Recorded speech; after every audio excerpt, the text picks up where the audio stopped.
Good morning. It's Dispeller with my little book here, How to Heal a Broken Heart in 30 Days, a day-by-day guide to saying goodbye and getting on with your life. So, it is my day off, and as promised, we're going to be talking about gratitude today in this book. I'm almost done with this book. I can't believe it.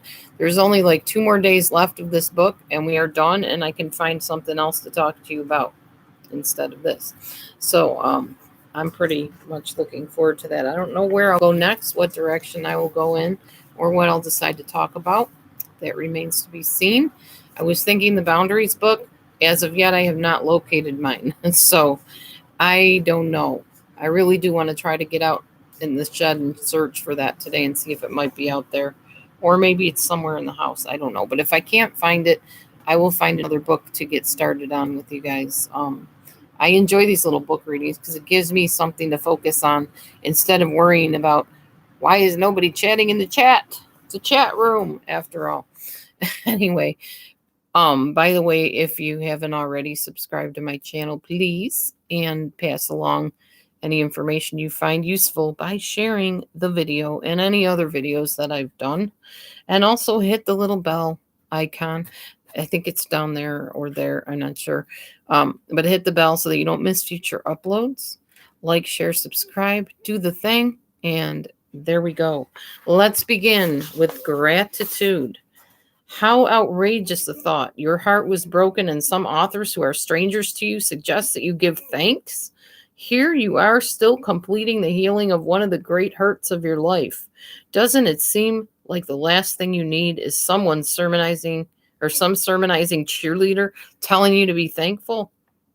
Breakups usually deliver either pain or relief. Phew, I'm glad that's finally over.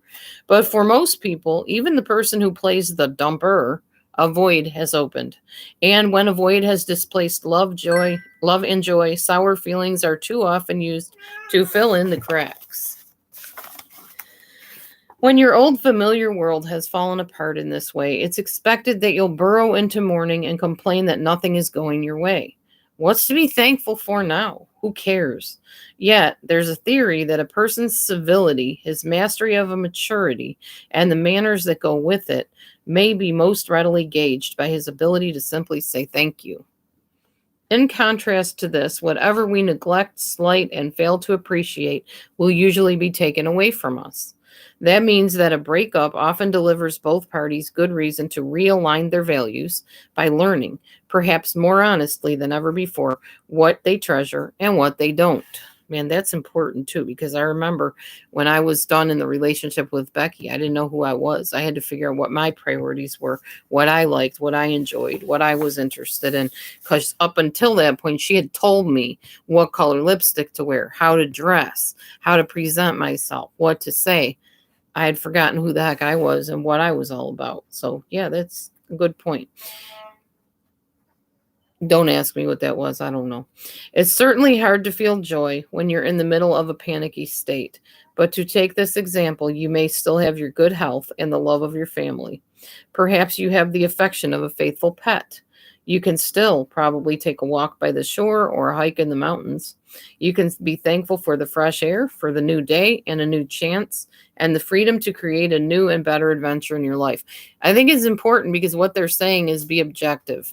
And what you lose when you're in a bad relationship is objectivity a lot of times. You get caught up in all the feelings and the emotions and just the pain of that moment, of those moments. And you forget to look at life as it really is, your real life. You know, did you wake up this morning? Do you have breath in your lungs? Are you sick? Are you well? Did you have food to eat? Most people can answer, yeah, I got all the things I need. So put that into perspective and realize that that relationship was one tiny little piddly part of your life. Even though it might feel like your world is coming to an end, honestly, there's more people out there. They're not the be all and end all. The old fashioned saying is there's other fish in the sea. I used to get really mad when people would say that to me, but honestly, all they were saying was you're putting all your eggs in one basket. You're focusing on this one person, this one relationship that went wrong, and you're thinking that that's all you're ever going to get. But that's not true. There are other people, there are better, more compatible people for you to have relationships with. You just haven't met them yet. That's it. Okay. Suppose you lost not just your central relationship, but your job and your home, along with your car and all income. That would certainly be a desperate situation. Now, how can you still find joy? Ooh, that's me right now. I didn't lose my job, thankfully, but I definitely, and or my home. I lost my car, my ability to drive, and I definitely am digging out of the druthers of the pit that I've been in income wise. So, how can I find anything to be thankful for? It says, can you think of anything left that you value? I value so many things. I value all of you out there who watch my channel. And I value all of the comments I get on my channel. I value the ability to be on here, the money that paid for the internet this month for me to be on here. I value my job, my kitties, my husband, my house, the fact that I now own my home. I value that. I value everything that I have. So I have plenty left to value. It's certainly hard to feel joy when you're in the middle of a panicky state. But to take this example, you may still why am I rereading? I'm sorry. This exercise will call forth different losses for everyone, but the basic process is always the same. By giving up the first things you think you have or had, you should be able to see what remains and give intense thanks for it, even if it's just for the privilege of breathing the air or trading a smile. When you see the immensity and the gift of even the smallest of things, the results become cumulative. All of your life begins to rebuild itself around a deeper awareness of values. So, is this really such an outrageous time for you to feel gratitude? Or is this a perfectly wonderful moment for you to discover gratitude for the gift of existence? Maybe your only sensible course is to outgrow your old self and become aware of the simple gifts that you've too long taken for granted. You were born giving and receiving love. You're still a fully equipped lover. You are complete and able to love in every way that's humanly possible. But if you close yourself off to this foundation of your existence, how are happier aspects ever going to find their way into your life? More important, how are you going to know completely that you are alive? Despite this, many love-beaten people clearly signal their warnings. They don't trust other people, and they feel very destructive. In truth, everyone wants to experience love in some way, but too many people feel lost and worthless. It's their sense of unworthiness that has injured and frightened them into hiding behind their hostility. Too many are delivered into a bitter old age, with none of the things that really matter, like sharing of their love with children, animals, or any significant other, all because they lack the humility, the maturity, the strength that's needed to lift their heads upward to say thank you. So if that sounds like something like you, stop running from the truth. It's simple and it says love life. Try this simple exercise. In the next 3 minutes, look for 3 significant things you can be deeply grateful for. Do you have the courage to find these things and give real thanks? These simple things, the sky, the air, a smile, are the solid foundation for your future happiness. Open your escape hatch. You know what conventional wisdom has to say about the pain of your loss, that you can run, but you can't hide from it. But that's only partially true. There are 3 things you can do to put some distance between yourself and your loss. 1, go someplace new that will open your eyes. 2, look for beauty in new places and new ways. 3, meet new people. They can help you to heal. Here's some ideas about why and how to do each of these things. Okay, I'll read those in a minute. I'm going to share mine. So go someplace new that will open your eyes. After I got over COVID, which I'm still trying to get over, but after I got over the initial part of COVID, I needed someplace new. And I guess God knew that because the place I was working at closed down. We had like weeks to decide where we were going from there. It's a franchise, so there were other groups of places I could go besides this one. And I chose the one I wanted at first, and then I changed my mind and chose a different one. So I went someplace new that opened my eyes. Not only did I go someplace new, I switched my job from working in the dairy to the bakery. So I created a new experience for myself. Look for beauty in new places and new ways. Looking for beauty. I see beauty in the people that get on the bus that I take. I think they're unique individuals. It's fascinating to hear them talk about what they're going through and the things that matter to them. People are beautiful just for being people, for being human. To me, that's beautiful. Meet new people that can help you to heal. I've already met new people at work. I've learned that we're kind of together as a family. While there are some people that do the cake decorating and some of the other types of jobs like that, I bag the bread, I bag up or box up cookies and cakes and Rice Krispie treats and stuff like that. So all together, if they need my help, they just call me over there and they tell me what they need me to do. They show me how and I do it. I'm always learning new things. I'm always meeting people that work together as a team. Teamwork makes the dream work. That is really true. And they're good-hearted people that are kind. They're not gossipy. They're not mean, at least not that I know of. And I've enjoyed myself. I actually enjoy going to my job. And when you have a job you enjoy, you never work a day in your life. That's the saying about jobs. So let's talk about to do each of these things, why these things work. Okay. Educators believe that. Oh, yeah, that happens, Inga. You're right. Educators believe that we learn more through our eyes than any of our other senses. So now is the time to learn a new way to look at the world, freshly and on our own. As soon as you can, start taking small trips to places that offer a fresh perspective. Even if your wallet won't permit you to take that cruise of a lifetime just yet, hop on the bus and ride it all the way to the end of the line. I promise you, I did not read that about the bus before I said that.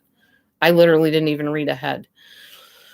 If no friends are available to join you, there's no shame at all in going by yourself to the museum or a concert, little theater performance, or even on a weekend-long getaway.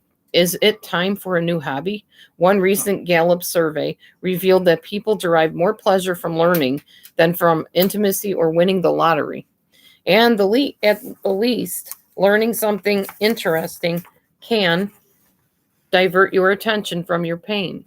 Sign up for a class at the local college or university, or just check out a good book at the local library. I'm so glad you do, Inga. And if it's for nobody but you, I'm glad I'm here to do it. Because this honestly saves people time having to read the book themselves. And if you don't like all the stuff that I talk about after the book or even before the book, you can always just forward through. Because honestly, the part of the book that I do is pretty compact. It's somewhere in the video. And that is pretty much what is focused on. I do divert and talk to other people in the chat occasionally, but for the most part, you're getting the book. In your travels to new places or even to old ones, pay attention. Look and listen for beautiful things. Beauty is sometimes held to be one of the ways that God shows us he or she exists. Even if beauty is no more profound than a happy accident, it still provides us with the source of inspiration that's available everywhere, if you look for it, at no charge whatsoever. To help keep yourself alert in your search for beauty, carry a camera or a pair of binoculars. Taking a photo of something that you find attractive can help train your eye to always scan your surroundings, looking for something that can make you feel joyful. Sometimes we ignore beauty just because we've failed in the past to pay attention to it. Next time you go out, listen for the sound of a songbird while you look at the clouds sailing across the sky. You won't really be ready to take on a new lover or friend until you've gotten over the last one.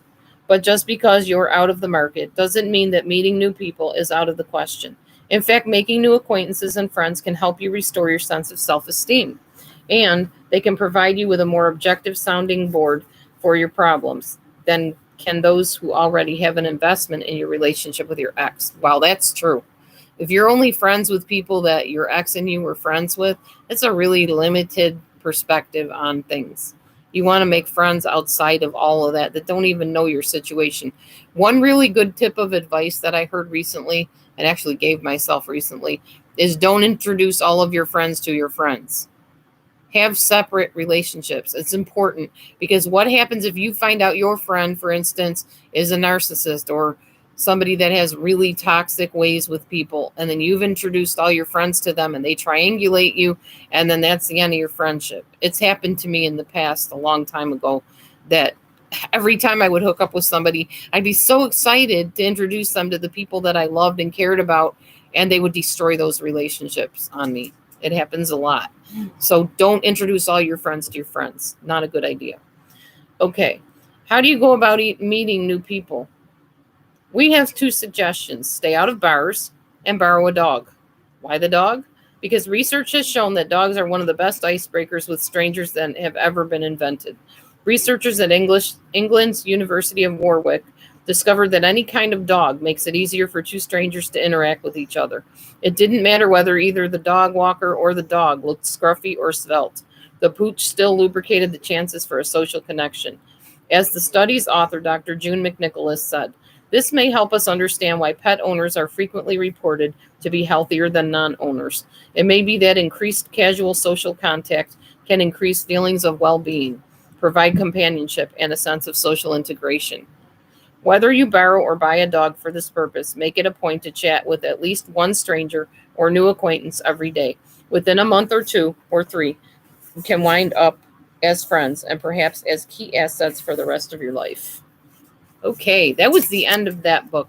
So I wanted to talk to you about something along the lines of what the book was saying. So many of you have seen my little Plotagon series, whatever you want to call it, the little cartoonies that I do. And there's a lady in it named Tina, who I gave an accent to. That way nobody can pinpoint her in real life and bother her, because I know how social media can get. And there's another person, one of my mentors, who's actually come on and visited here way in the past. She didn't stay because she saw the garbage that was going on, the drama, the anti-God, anti-biblical, anti-Christian stuff that happens on here, the compromising of faith and compromising of our values. So she didn't stay here. She doesn't come here. But I do fill her in on what the latest dramas are and whatever, leaving out any of the real blatantly sinful things, as she would call it, and I probably would too. So I have not gotten her up close and personal with anybody, because she and I both know how triangulation works, because Becky was part of that triangulation years ago and tried to triangulate her against me. And by saying things against me and telling her, well, Laura this or Laura that, or you don't want to get close to her because she'll hurt you, and all this other stuff. Thankfully, she's a wise woman and caught on real quickly to what was going on and shut it down real quick, blocked Becky, stopped talking to Becky, stopped listening to Becky. And as a result, years later, I mean, this was back in 2009. So years later, we are still very, very close. And she doesn't come on YouTube for obvious reasons that I just told you. Tina, on the other hand, also knows what's going on YouTube. I think she pretty much follows some of the drama and stuff that goes on. She doesn't talk to me about it, though. We don't talk about that when we're together. We talk about past employments that we've had together. We talk about experiences we've had in the past. We talk about what's going on in our real life, that kind of thing. We keep that separate. My mentor and Tina and I, we have our separate things. I haven't even introduced my mentor to Tina or Tina to her. I keep that separate too. So I didn't even know I was doing that. But now that I'm reading it in the book, it seems pretty wise that I did do that. Because if you just have all these interconnections with everybody, when something goes wrong, it takes a big chunk of your acquaintances out of your life. So it's good to have separate things. You may have you and Tom and you and Sheila and you and Debbie over here. And then you have this other group of people that meet, and it's totally separate from that. Very important. You want lots of different avenues. When it comes to income, they call it multiple streams of income. I think you need multiple streams of friends as well, and acquaintances. It works. It really does. You always want to have at least one group or one person you can fall back on. But if you destroyed it by introducing and interconnecting everybody, when one thing goes wrong, it all falls apart. And then you have nobody. So, yeah, I think it's a good idea. You know what? Now that I think about it, even Jesus did this. He had his 12 apostles, and they were the closest to him. And then I'm sure he had, relationships on the side. He mentions it throughout the Bible, but he really did pick a small group of people to zero in on, so to speak, that he had his closest, most intimate connections with. And then he had people outside, but he didn't interconnect all of them. Interesting. Okay, I learned something today too. That's my takeaway, is keep your friends away from other friends if you know what's good for you. Anyhow, it's harder to do that on social media because everybody kind of interconnects. But you still can kind of do it by having phone calls with certain people outside of social media and keep those people separate. All right. So any takeaways for you, Inga? I'm going to go back and read your comments and see if I can reply to them. And anybody else that might be watching that wants to comment that can, feel free. Okay. So you really enjoyed the series. Like I said, I'm really glad you did. You like the way that I orate the book. You know, you're not the first person that told me that they like to hear me read and kind of expound on things, because this channel started with me taking Sam Vaknin's material and quote unquote making it my own by adding in my experience, by changing the wording. That's not plagiarism, y'all. Plagiarism means you quote things word for word that is obviously their work and you're claiming it as your own. No, I took his ideas and I reworded things, and I what do you call it? I redid everything basically with my own experience, my own slant, and my personality. Basically, the stuff he talks about, narcissism, is universally the same. It's patterns, it's behaviors. Anybody can take it and use it. You know, it's a free country. As long as you don't quote somebody and not, give the footnote of where you got the quote from, you're not plagiarizing. There were times in college, I remember one time I wrote a paper and the teacher accused me of plagiarism. She's like, "This isn't your work." I said, "Yeah, it is. I didn't copy it from anybody. I didn't." And in that case, I literally came up with it out of my head. And she thought I had plagiarized it. She's like, "This is too good to not have been plagiarized." I'm like, "Okay, that's interesting." I wish I would have saved all of my college work. They told us to. They said, "Put it on a hard drive. You may want to go back and look at it someday," because we don't save anything. So all of my good writing and stuff I did in college is somewhere out there in cyber ash space, I guess. I don't know. It's pretty sad. The one thing I did save was a paper that I wrote on a diagnosis of narcissism in a lady, which was a fictitious lady, but it was based on Becky. And I got an A+ on that, I'm pretty sure. And I still have that. And I've actually posted it at times on my channel. I don't know if it's still out there or whatever, but yeah, it's important to save stuff that you write, because you never know if you want to go back and see it, at a later time. Anyway, let's see. Reading the book feels like it gets to your soul. Not only your soul, not only the souls of people that hear it, but it's getting to my soul too. So I may not be like doing the book, literally the exercises they say word for word yet. I'm going to go back and actually do the book for the next 30 days. But I haven't been doing that all along. I've just been reading it when I have time and working in between and cleaning the house and doing, the mundane things of life. But I plan on actually applying it. And yes, it gets to your soul. It's a great way of putting that, Inga. Very good advice. Been there, done that. Yep. Yeah, me too. And I guess there's more, as long as you're living and breathing, there's more to learn. There's more growing to do. And that's what we're here for. So anyhow, that is it for the book. Anybody want to say anything? I'll give it just a moment here. And if you want to strike up a conversation, I will stay a little longer. If not, I will shut her down and go, and I don't know what I'm going to do. Today is a fasting day. So that means I have a very short window of time to eat or short amount of calories to eat. So 400 to 600 calories. Oh, let's just hide you. Bye-bye. Little spammy spam. I always get at least one or two spams every time I come on here. So interesting. It did not hide. There we go. Hidden. Okay, well, nobody wants to talk. That is fine. I will carry on with my day. Y'all, thank you for coming in. Again, the name of the book, in case anybody does want to order it from eBay or any of those places, How to Heal a Broken Heart in 30 Days, a day-by-day guide to saying goodbye and getting on with your life. We are on day 29. Next time I read, it will be called Preparation.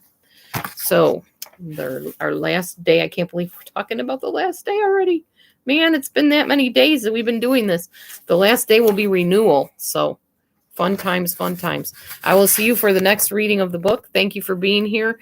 For all future listeners to my read, please do subscribe if you haven't, and do all the things that you know to do. Hit the bell, like, share, and all that good stuff. And we will see you soon. Have a wonderful, blessed day today, everybody, and shalom. Peace to you.